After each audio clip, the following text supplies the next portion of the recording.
नीलाचल पहाड़ियों पर सूर्य अस्त हो रहा था। असम के कामाख्या मंदिर के गर्भगृह में, जहां देवी की कोई मूर्ति नहीं, केवल योनि के रूप में शक्तिपीठ प्रतिष्ठित है, एक अजीब सी उदासी छाई थी। यहां अक्सर तांत्रिकों का शोर और भक्तों का उल्लास होता था, लेकिन आज वातावरण भारी था। बाहर लाखों भक्तों की भीड़ में से एक युवा साधक, जिसका नाम आदित्य था, अपनी बारी का इंतजार कर रहा था। आदित्य की आंखें लाल थीं। उसके चेहरे पर भक्ति के तेज के बजाय एक गहरी चिंता झलक रही थी। वह पिछले 3 दिनों से, जब अंबुबाची मेला शुरू हुआ था और मंदिर के कपाट बंद थे, यहीं बैठा था। उसे महसूस हो रहा था कि उसकी माँ, उसकी देवी दुखी हैं। जैसे ही चौथे दिन कपाट खुले, आदित्य भीड़ को चीरता हुआ लगभग दौड़ते हुए गर्भगृह के सामने जा गिरा। उसने आंखें उठाईं और उस अदृश्य शक्तिपीठ की ओर देखा, जहां से पवित्र जल रिस रहा था। वह लगभग फुसफुसाते हुए बोला, माँ, कामाख्या, मेरी माँ, तुम्हें क्या हुआ है?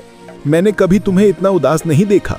तुम्हारे दर्शन के लिए पूरा संसार आता है, लेकिन तुम क्यों इतने चुप और वीरान रहती हो? तुम्हारे मुख पर यह असीम पीड़ा क्यों है माँ? आदित्य की वेदना भरी पुकार ने सदियों पुराने मौन को तोड़ दिया। मंदिर के भीतर एक कंपन उठा। गर्भगृह के भीतर से पत्थरों और जल के रिसने की आवाज के बीच एक गहरी कांपती हुई आवाज गूंजी। ये आवाज उतनी ही कोमल थी जितनी मां की लोरी, और उतनी ही पीड़ादायक जितनी सदियों का दुख। आदित्य, मेरे भोले बालक, तूने मेरे नाम के पीछे का दर्द पहचान लिया। अच्छा किया तूने पूछ लिया।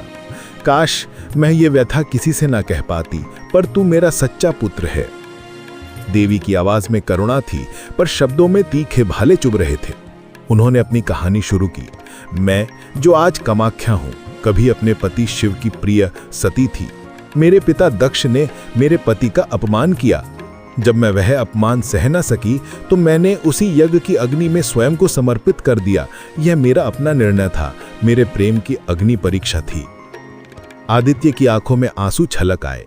कामाख्या ने अपनी आवाज में और अधिक दुख भरते हुए कहा, किंतु मेरी कहानी वहीं खत्म नहीं हुई मेरे बच्चे।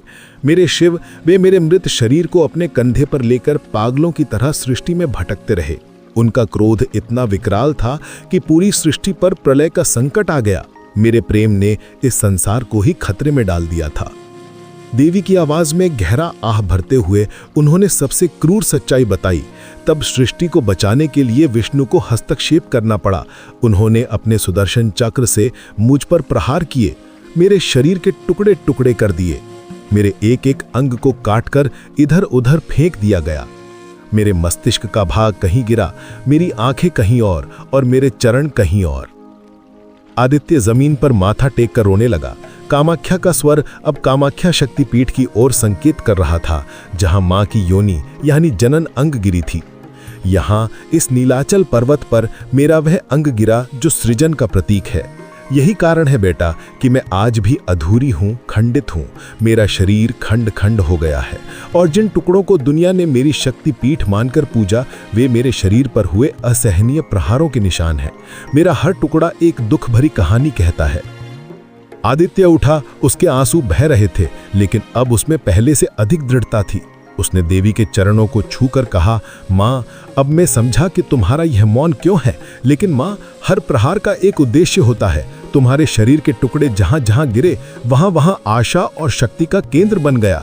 जिस अंग ने जीवन को जन्म दिया, वह यहां गिरकर अब करोड़ों जीवन को संभालने वाला बन गया है। तुम खंडित नहीं हुई हो माँ, तुम विस्तृत हो गई हो। तुम आज हर शक्तिपीठ में हो। आदित्य के इन शब्दों से कामाख्या के चेहरे पर पहली बार एक मौन मुस्कान आई। सत्य कहा तूने मेरे बालक, इसीलिए मैं हर साल 3 दिन के लिए रजस्वला होकर अपने घावों को भरती हूँ। मैं दुख सहती हूँ ताकि इस धरती पर सृजन और जीवन का चक्र चलता रहे। जा मेरे पुत्र, अब तू जान गया है कि जिस देवी की तू पूजा करता है, उसने कितनी पीड़ा उठाई है। इस दर्द को भूलना मत, और इस दर्द से जन्मी शक्ति को पहचानना। आदित्य ने उस दिन से यह समझना सीख लिया था कि सच्ची भक्ति केवल पूजा में नहीं, बल्कि अपनी देवी के दर्द को समझने और उसे स्वीकार करने में है। वह उस खंडित मां की संपूर्णता को पूजने लगा, जिसने अपने बलिदान से हर शक्तिपीठ को जन्म दिया था।